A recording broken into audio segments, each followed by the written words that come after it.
에스겔서 23장 36절에서 49절 같이. 여호와께서 또 내게 이르시되 인자야 내가 오홀라와 오홀리바를 심판하였느냐. 그러면 그 가증한 일을 그들에게 말하라. 그들이 행음하였으며 피를 손에 묻혔으며 또 그 우상과 행음하며 내게 낳아준 자식들을 우상을 위하여 화제로 살랐으며 이외에도 그들이 내게 행한 것이 있나니 당일에 내 성소를 더럽히며 내 안식일을 범하였도다.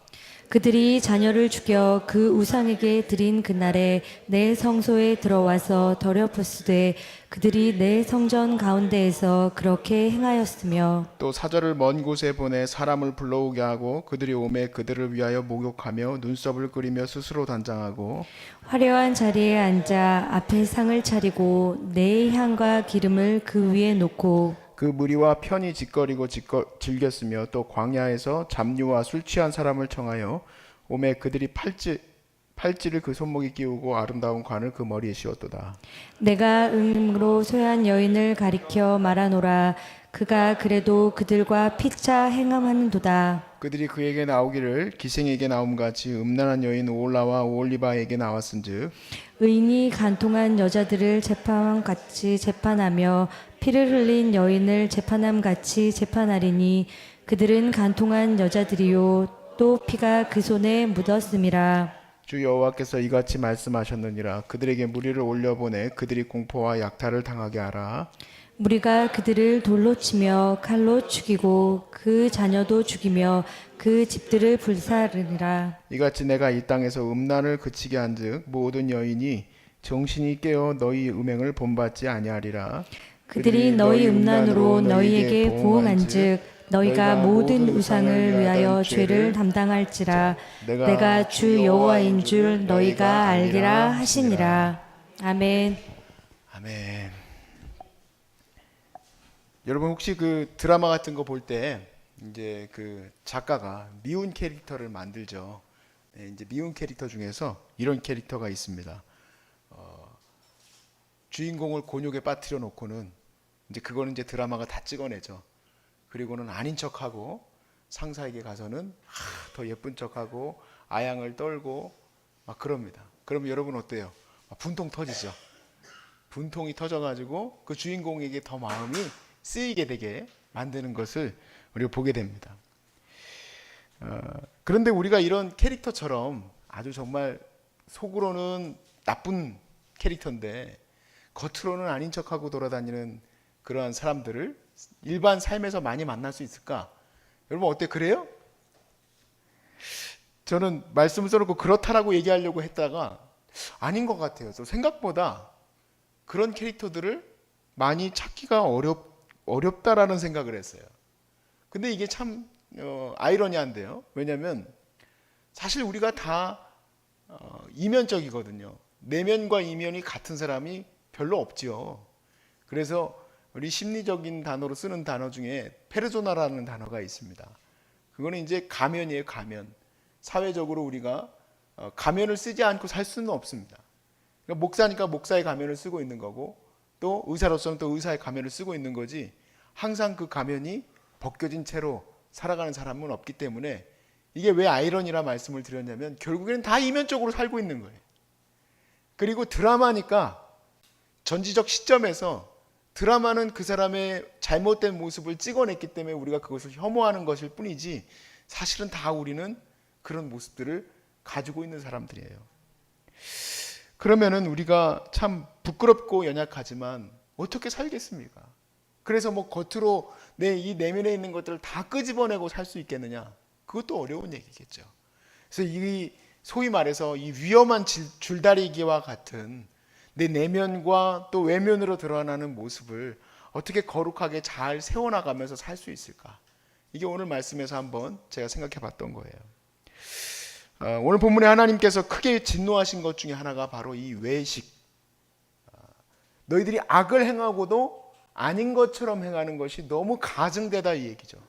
그것으로 인하여서 이스라엘과 또 유대 이 모두를 하나님께서 이제 심판하시게 됐다라고 말씀하십니다.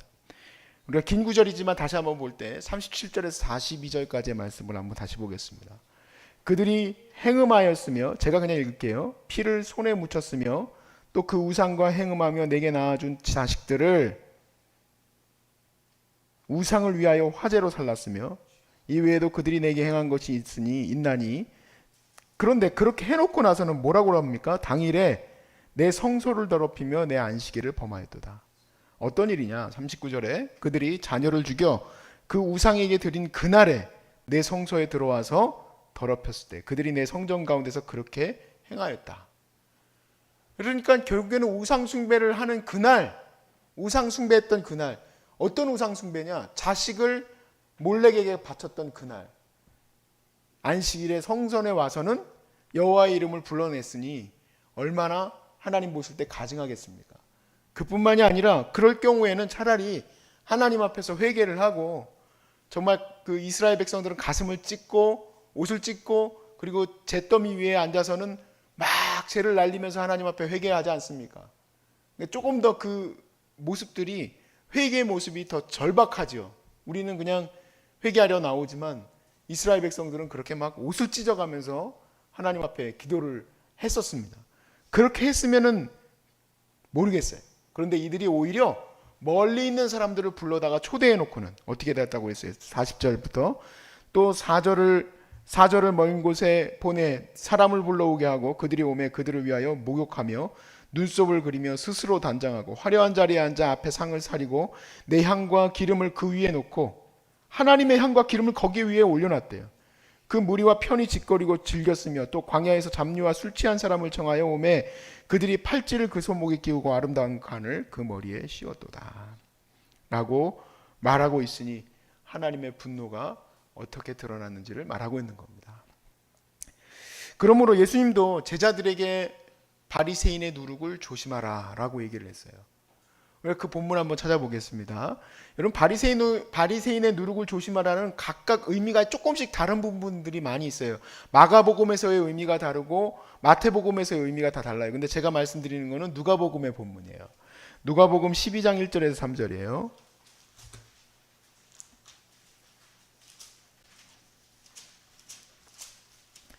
누가복음 12장 1절에서 3절에 이렇게 얘기를 하시죠. 같이 읽어보겠습니다. 이 말씀은 시작.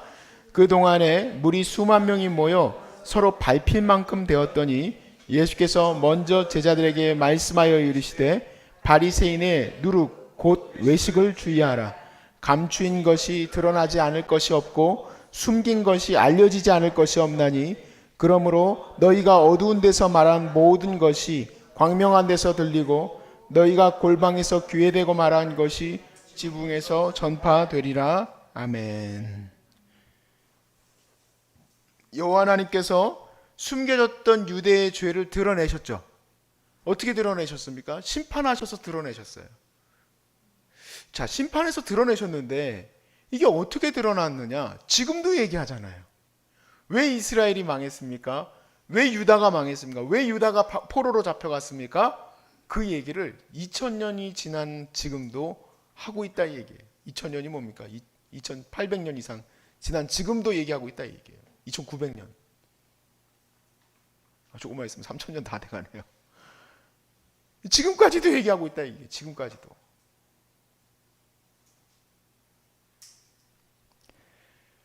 하나님이 그들에게 숨길 수 있을 거라고 생각했었던 그 거짓됨을 드러내시고 우상 숭배를 드러내시고 그들의 죄악을 드러내셨습니다.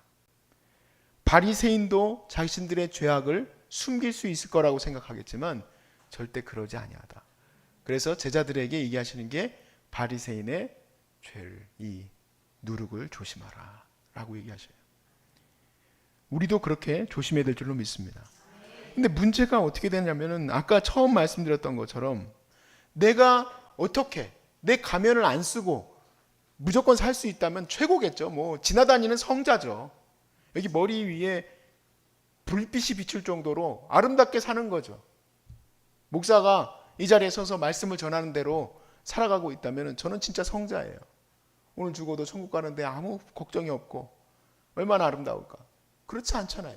그래서 저는 이것이 제 결론에서의 가장 큰 문제였어요. 그렇게 살 수밖에 없는 나는 어떻게 해야 됩니까, 하나님? 근데 여기 끼인 부분이 있었어요. 숨겨진 끼인 부분. 바로 뭐냐면 이스라엘이 그렇게 범죄하고 나서 또 한 다음에 그들이 잔치를 막 행하지 않았습니까? 그 중간에 하나님이 원하신 게 무엇이었겠습니까? 회개인 거예요. 회개. 하나님 앞에 돌아왔으면 어땠을까? 내가 그런 모습으로 살지 않기를 바라는데 나는 오늘 어떻게 해야 됩니까?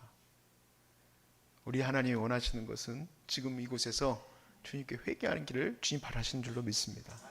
우리가 지난 주일에도 말씀드렸지만 회개란 내가 감당할 수 없는 이 거룩한 신성의 은혜를 하나님께서 내게 허락해 주시는 거예요.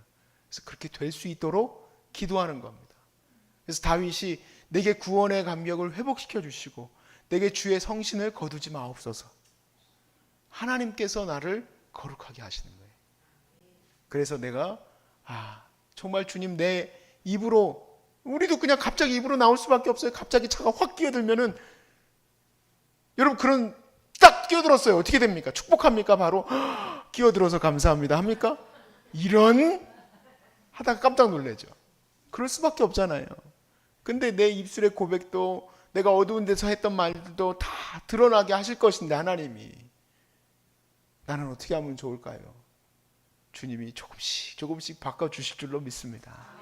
그래서 우리가 원하는 대로, 우리 하나님 말씀이 원하는 대로 변화되어져서, 그래서 내 모습이 네 모습이고 내 모습이 나타난 모습이고 내 입술의 고백이 어디서나 동일하고 내 삶이 어디서나 동일한 은혜를 누릴 수 있을 거라 저는 소망합니다. 그것이 안 되기 때문에 오늘도 기도하고 우리가 회개하고 또 찬양하면서 주님의 은혜를 회복하려고 하는 것이지, 그러나 그렇게 하고 그냥 만다는 게 아니라 그렇게 변화되어질 수 있도록 우리가 늘 감당해 나갈 수 있기를 바랍니다. 우리 주님의 말씀 다시 한번 기억했으면 좋겠습니다. 바리새인의 노릇 곧 외식을 주의하라. 그 외식이 가장 큰 갭이 무엇이었습니까?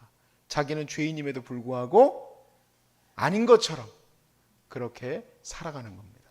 그러지 말고 우리는 하나님 앞에 철저하게 무릎 꿇을 수 있는 저와 여러분 되시길 주의 이름으로 축복합니다.